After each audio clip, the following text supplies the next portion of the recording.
హుస్నాబాద్ ప్రాంత రైతులందరికీ విజ్ఞప్తి చేస్తా ఉన్నాం.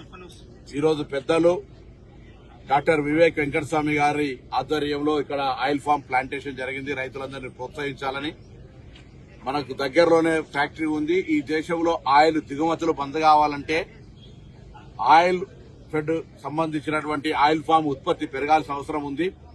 కాబట్టి ప్రతి గ్రామంలో గ్రామ సర్పంచులు గాని ప్రజలు గాని మూకుమ్మడిగా ఆయిల్ ఫామ్ కు వచ్చినట్టయితే దీనికి దొంగల బెడద, వర్షాల బెడద, ఇతరత్ర కోతల బెడద ఏమీ లేకుండా అధిక లాభాలను ఇచ్చి సంవత్సరం పొడుగుతున్న ఆదాయం ఇచ్చే ఆయిల్ ఫామ్ వాణిజ్య పంటను పెట్టమని కోరుతూ గ్రామంలో 100 ఎకరాలకు పైన పెట్టినటువంటి ఆ ఊరికి 100 నుంచి 200 ఎకరాల వరకు పెట్టిన ఊరికి నేను 5 లక్షల రూపాయలు ప్రభుత్వ నిధులను గ్రామ పంచాయతీ అభివృద్ధికి అదేవిధంగా గౌరవ మంత్రి గారికి ధన్యవాదాలు. ప్రత్యేకించి ఆయిల్ ఫామ్ ను ప్రోత్సహించాలని వారు కూడా ప్రత్యేక నిధుల నుంచి వారు కూడా అటువంటి గ్రామానికి 100 నుంచి 200 ఎకరాల ఆయిల్ ఫీడ్ పెట్టినటువంటి ఆయిల్ ఫామ్ పెట్టిన గ్రామాలకు వారు కూడా ఒక 5 లక్షలు ఇస్తున్నారు.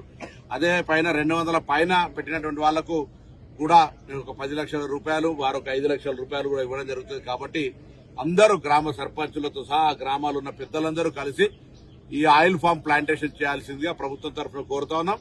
ఇది ప్రస్తుతం ఉన్నటువంటి వాతావరణ పరిస్థితిని ఎదుర్కోవడానికి కూడా ఉపయోగపడుతుంది. భవిష్యత్తులో నికర ఆదాయము, పర్మనెంట్ ఆదాయము, ఎటువంటి శ్రమ లేకుండా మధ్యలో అంతర్ పంటలు కూడా వేసుకోవచ్చు. ఏదైనా అపోహలు ఉంటే మరి హార్టికల్చర్ ఆఫీసర్స్ వచ్చి మిమ్మల్ని అందరూ కూడా దానికి ప్రాక్టికల్ గా చూపిస్తారు.